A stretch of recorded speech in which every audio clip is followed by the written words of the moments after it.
Hi, my name is Tomas. Today we're just going to be making a simple type of bread, Italian bread.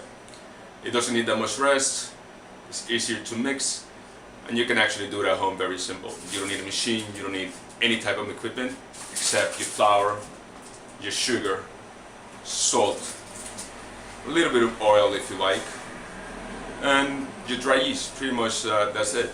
So we're going to use 2 scoops of flour, 1 teaspoon of yeast, dry yeast, half a teaspoon sugar, and pretty much the same amount of salt. I'm going to make it a little bit sweeter because a friend of mine asked me to make some kind of sweet bread today, so we're going to add 2 more teaspoons of sugar. The other ingredient that we need is water. But first, we're going to mix this in thoroughly. And we're going to add 1 cup of water. So mixing it in by hand. And we actually, the texture that we're actually looking for is consistency that is not too harsh since we're making the bread by hand. And we don't want it to be too soft. Either way, if it's too hard, it will be a little bit difficult for anybody just to knead it by hand.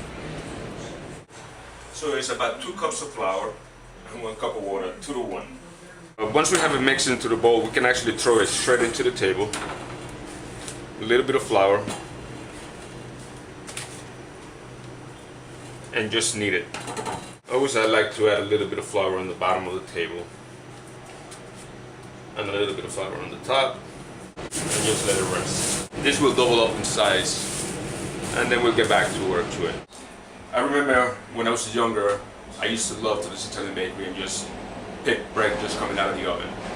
And most people actually should do that now, but they think it's kind of hard, the time is very limited. But that's a beautiful thing about bread.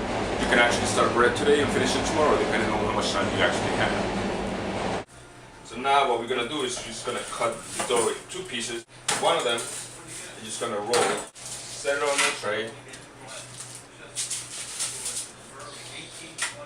dust it with a little bit of flour, and again let it rest one more time. So with this one, I'm just gonna also let it rest for about 5 minutes, and we're gonna make a Italian bread out of this one. This one will be a bishop. The texture of both breads will be a little bit different because of the amount of time that we're gonna have to let it rest. This one will be ready to go into the oven, while this is gonna rest. We're gonna shape it and then bake it. A few minutes have passed by, and again the bread double up in size. The only thing that we're going to do is we're just going to have it with the scissors, small cut right in the middle of it. And we're going to put it in the oven at 350 degrees. So we put a lot of sugar into this bread, so we want it to be baked thoroughly.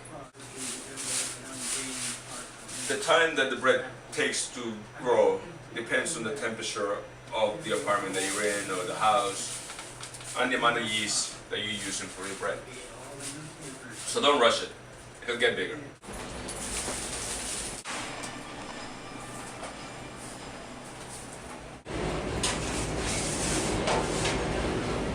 Well, after a little while and a few glasses of wine, we have our bread.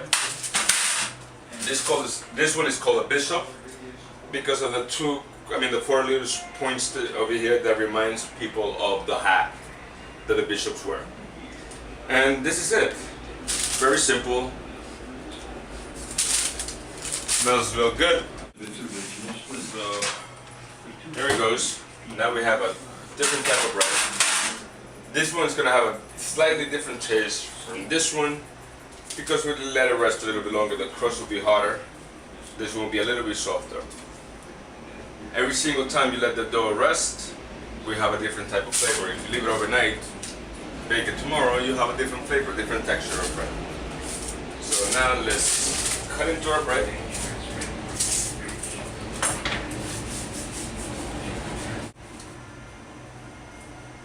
And here it goes. Nice texture and nice flavor. Actually a little bit sweet. But that's what we were looking for. So don't be afraid of making bread. It's a simple thing to do.